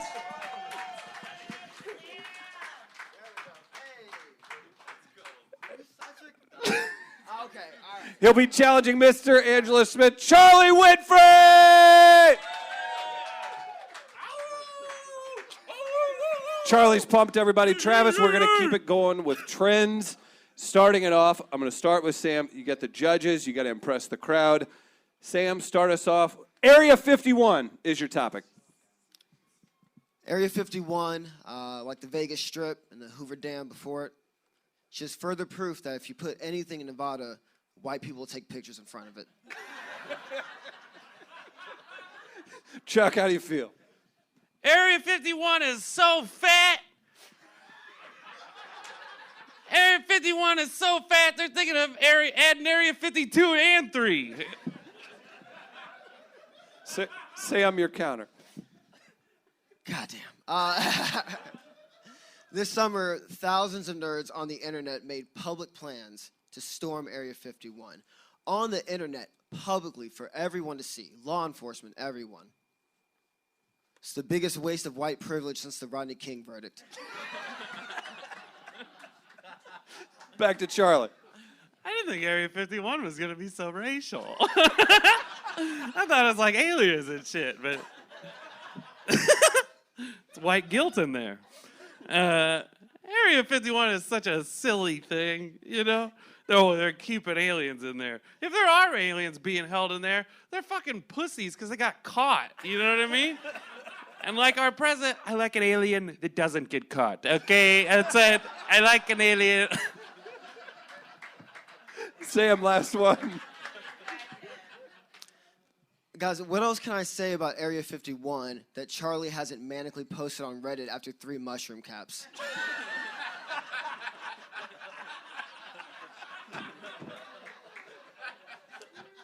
Close it out, Charlie. I don't eat mushrooms anymore. I'm doing that sober. Listen, you guys. Aliens aren't in Area 51. They're in our hearts. That's all. That's a You guys love these guys. It's obvious. Next up, Yo Mama. And Charlie, you're going to roast your own mother. Start us off. All right, here we go.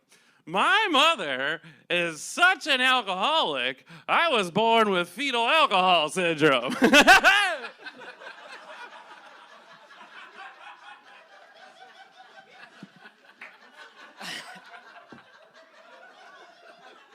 Sam? My mom is very hard of hearing, but she's a little vain, so she won't admit it. It was really uncomfortable as a kid when you could hear her and dad having sex. And he'd say, now turn around. And then 20 minutes later, she'd say, wait, what'd you want me to do earlier?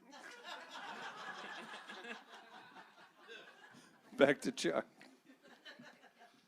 My own mother is such a closeted racist that when she plays the piano, she doesn't touch the black keys.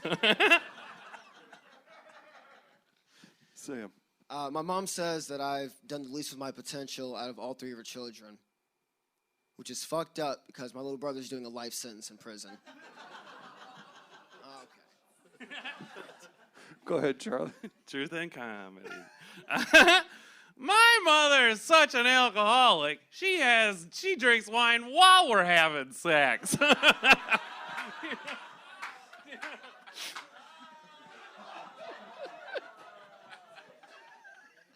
Sam. Mom's been lonely since Dad died. She's thinking about getting back into the dating pool, but she wants the familiar. She wants the comfortable. Lucky for her, Travis is also black and 2 years away from dying in hospice.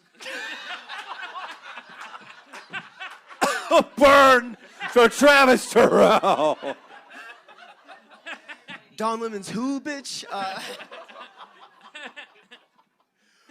Okay, we're on to pot roast. We're going to close it out with Travis's favorite artist, Bob Marley. Sam, please, the honors, sir. Thousands of white kids in the early 2000s listened to Bob Marley to prove that they smoked weed.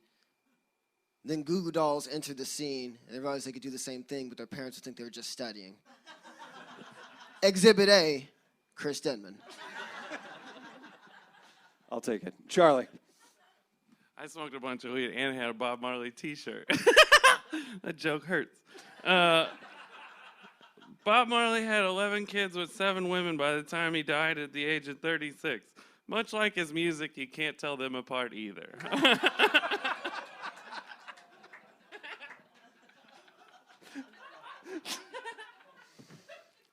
Sam.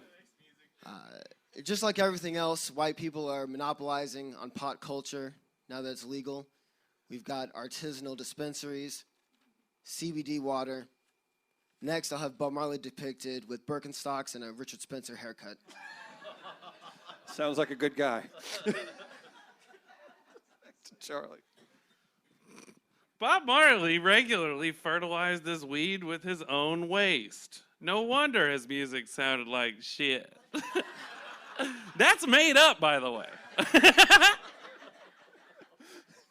Sam. Travis Terrell is actually a really big fan of Bob Marley. He listened to all of his music. Then he found out he's been dead for 40 years, realized he's just been listening to Snoop Dogg. It's true. Close it out, Charlie. I feel like, did Sam just make all black people look the same joke? That's what it felt like. The best thing I can say about Bob Marley is that he did die at 36, so he didn't become what Snoop Dogg has become. Guys, give it up for these two competitors. Let's see who's going to the second round. Daniel Hill, RFT. Who you got, buddy? I'm going to give that one to Charlie because the one where you fucked your mom legitimately surprised me. I didn't see that coming. Well said, Daniel. Matt Whitener. Yeah, I'm going Charlie. I'm still concerned about that same thing. Scrub for fun.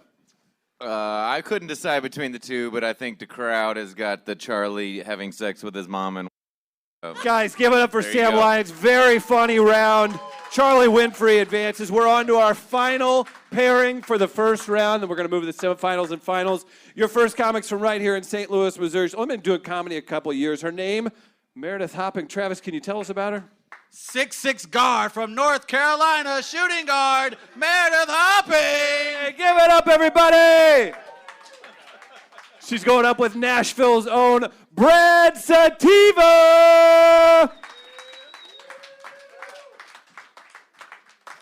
Meredith, you excited to be here?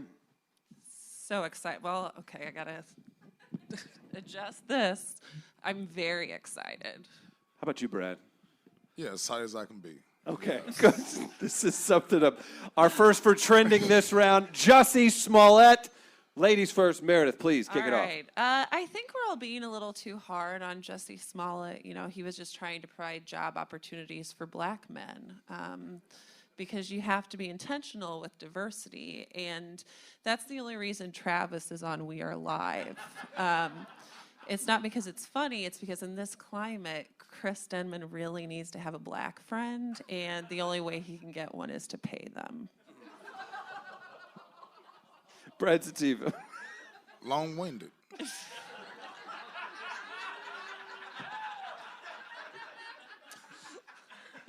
This nigga, Jussie Smollett. He just glad that Kanye is the only Trump supporter that be the only other nigga that walk around with a rope around his neck. I'm black, I can say all of this. I can say all of this. Back to Meredith. I can't. So Jussie Smollett just wanted to be seen and noticed, and I realized I think that's why you stay in Nashville, Brad, and don't move to LA or New York, because you know that you're going to stand out in Nashville whether you're funny or not. Was that a little racist? I'm funnier than her, so it's all right. Back to Brad. This nigga, Jussie Smollett. His music album is called Some of My Music. I heard it, I want to hear less of this nigga music.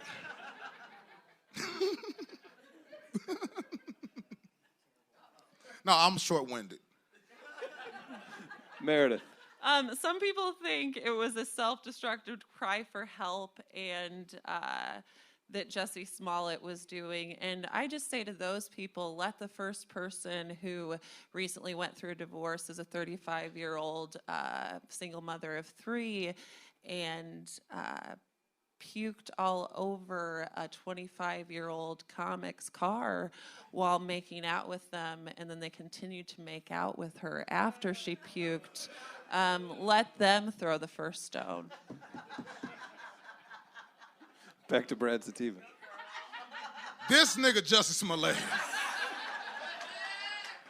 He said he was the gay Tupac. And the only thing that he got in common with Tupac is that he got back shots in Las Vegas Strip.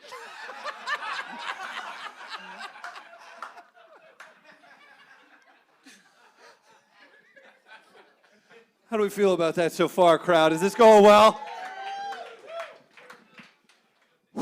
Meredith, where are you at? With what? Yo mama. All right. It's time. We're going to make fun of their own mothers. Guys, it's the second part of this. Meredith, kick it off again. All right. So my mama is so overprotective and overbearing. Aren't you supposed to say? Great, guys. That was great.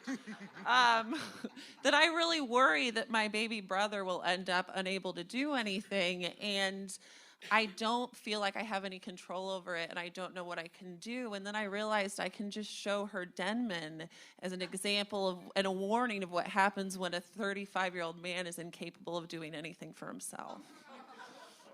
I feel like there was a personal shot. Damn. Brad Sativa, you're up. My mama is so racist that she think that white people smelling like dogs is the most positive thing about them. What kind of dog? Meredith. German Shepherd. So my mom is like halfway woke. When she saw I was going up against Brad, she said, "Oh, he's cute." You know what they say, once you go black, you can never tell grandma. Brad Sativa. You did your research on me. You did your research. Thank you. My mama said that she was proud that the man that I grew up into, but I don't trust her because I seen her choice in men. I'm Back to Meredith. My mama is so close to death The only way she gets wet is when she's got fluid on her lungs. That means it's true. Your mama got pneumonia out here. You need to be calling her. Give her some penicillin or something. That lady needs some help. The dirtiest thing I've ever said on stage. My mama dates a lot. And the last time that I approved of somebody that she dated, Kim Kardashian was fucking white dudes. Moms are taking a beating tonight at target practice, everybody. We've got pot roast for these two. Crowd, you're going to have to give it up. These judges need your help figuring this out. Meredith, just keep it going. Let's go with Willie Nelson. Willie Nelson showing us for 65 years that white guys get away with it. Denman's been proving that for 35 and telling us about it every weekday morning for 2 hours as if there are more than 5 people tuning in. Brad Sativa. Willie Nelson looks like he says stuff like, I've been eating ass since the 60s.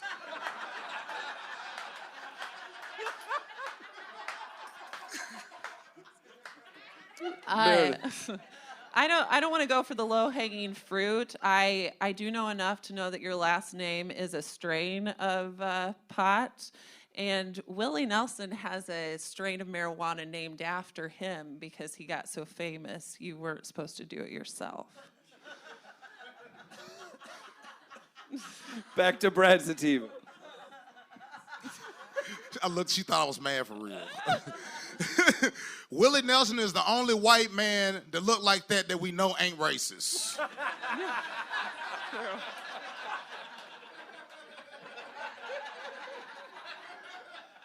Meredith Hopping, close it out. All Crowd, right. give it up, guys. When Willie Nelson gets the munchies, he prefers chocolate, which makes me think he probably loves eating ass. Because when I was giving birth, my ex-husband told me that my butthole looked like it was a little chocolate donut. And I'll be selling enamel pins of little chocolate donuts right outside the show. Aren't women amazing? Close it out, Brad. Willie Nelson had a very big hit called Always on My Mind. And I find that ironic that he has dementia now. Give it up for Brad and Meredith. That's going to end the first round. We go to Daniel Hill from the RFT. I got to give that one to Meredith because I appreciated, this is a roast after all, I appreciated the way she was personally offensive to everybody on the stage. It's quite rude. It's quite rude. That's a vote for Meredith. How about Matt Whitener? I'm going with Brad because that nigga is funny, and I can say it too. 30% funnier bang. if you said it like that. Scrub? The chocolate butthole almost saved it at the end for me, but just a couple too many air balls, so I go with Brad. Brad Sativa advances to the next round. Congratulations. That's the end of the first round. How's everybody doing? Are we enjoying this? We're going to go to the semifinals, the finals. Travis, you want to bring up our first set of semifinalists? Well, first, let's We're looking for drinks. If there's a server, the judges are in need of beverages. We can make that happen. We can make that happen. Travis, who's up in the All right, so semifinals? first of all, we're moving on to the second round called Too Soon. What's that mean? Where we violate the dignity of recently deceased celebrities. So. This should be good. Yeah, we thought that would be funny. Work with us, people. All right, Chris, who do you have coming up? Well, from the first round, you loved her. She was the very first comic up. Angela Smith! That was weak. Give it up, guys. Come on, this is the semifinals. Final four. Someone was tall. Joining her on stage, Lucia Whalen, in from Chicago.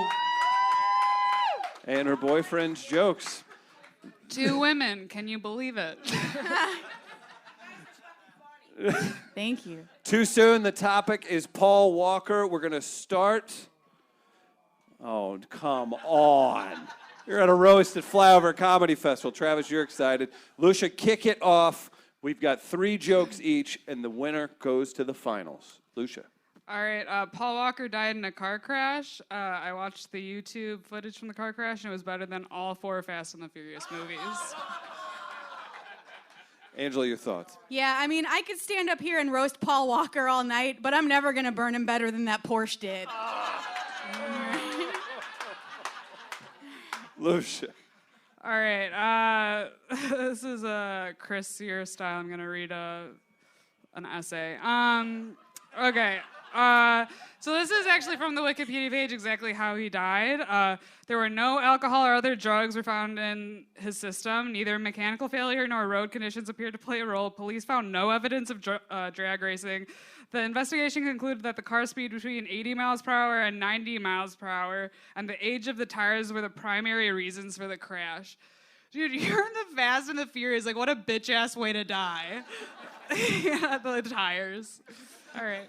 That hurts. Angela, you're next. Paul Walker was in a movie called The Skulls, which coincidentally was all he could be identified by at the scene of the accident.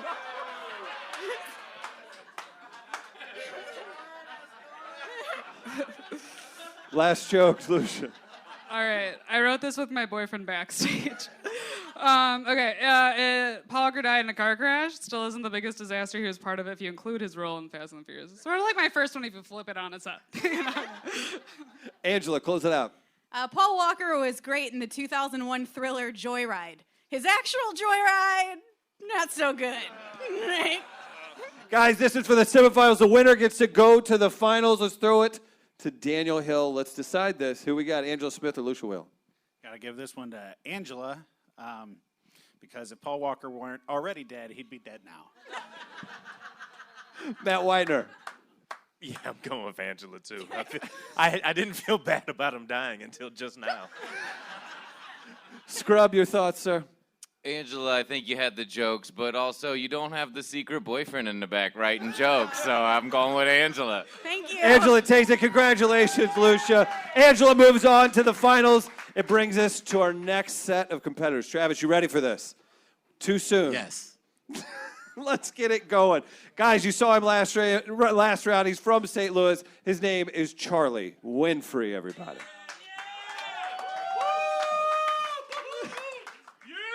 We're moving it right along. Who's he up against? Do you know? The black one, Chris.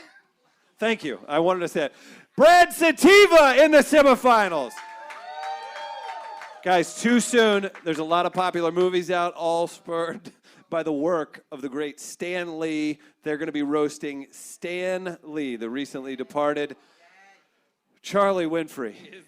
Start us off. 3 jokes. Winner goes to the finals, fighting it out for $200. What do you got, Charlie? Stan Lee wrote characters that reflected his weaknesses. It's a shame they never published Never Pisses His Pants Man. Brad. It was a fact known that Stan Lee got beat by his caretaker. It's kind of ironic that he needed a hero at the end.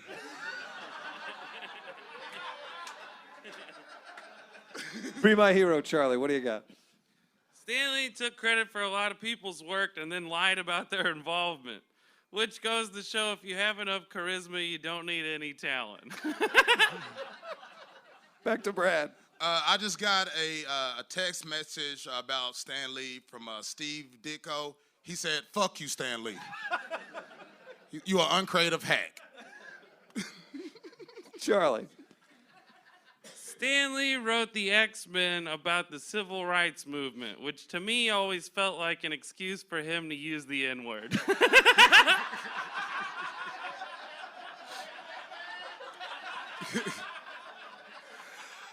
I did find that ironic myself. And I also find it ironic that all of the other superheroes was based in America, but the only black one, he sent his ass back to Africa. How we feeling, guys? Are we going to give it up for these two? What do you think, Daniel Hill? This is for the finals to face Angela Smith, who you will roast. It'll be a one-on-one roast in the finals to determine the winner. Daniel. I'm going to have to give this one to Charlie. Like Stan Lee, he has a lot of charisma at least. Oh, wow. Look at that. Matt Widener, who you got? I'm giving this one to Brad again because, yeah, I got a problem with him subtly sending us back to Africa, and then people celebrating it years later like that still ain't offensive. Why is Travis agreeing, too? This is getting weird. Scrub to send him to the finals. Who you got? Crowd. For Charlie. Charlie. For Brad. Brad. I think let's send Brad to battle Angela. Brad Sativa will battle Angela Smith in the finals. Congratulations, Charlie. I'm actually stoked because I'm dating Angela, so she'd have a lot of terrible shit to say about me, and I'd feel terrible saying it back to her. So congratulations. Guys, these comics have worked so hard before the finals. Let's give everybody a huge round of applause.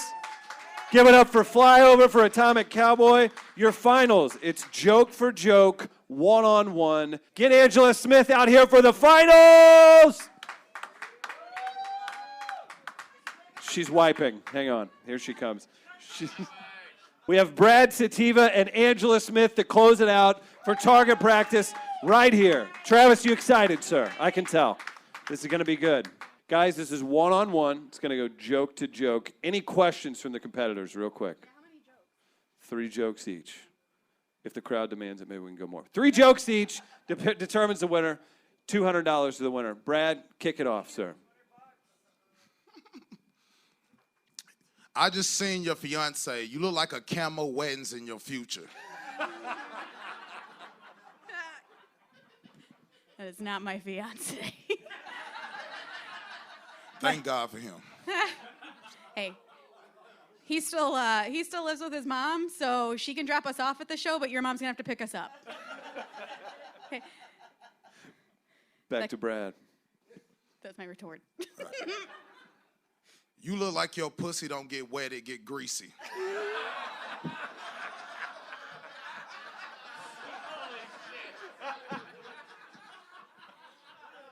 You look like you'd know Grease since you are wearing a shirt with your name on it.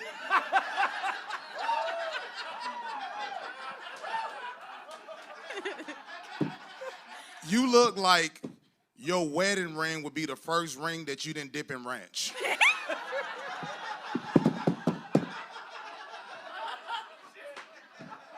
Angela. It's been a really tough year for me. My dad passed away 5 months ago, and my grandpa died last week. I know. And my therapist said, look for a silver lining. And I think I found it. I can finally date a black guy. Guys, give it up for Brad Sativa, for Angela Smith. Travis, get up here, buddy. Let's do this. We're going to determine a winner. Judge's choice. Crowd, you've been super into it the whole time. This has been an absolute blast. Travis, I'm ready for this. Are you? He's pumped. Here we go. Daniel Hill, RFT, who is the first ever Flyover target practice champion. I got to give this one to Brad. I appreciated the eye contact throughout when he was insulting you. I did not.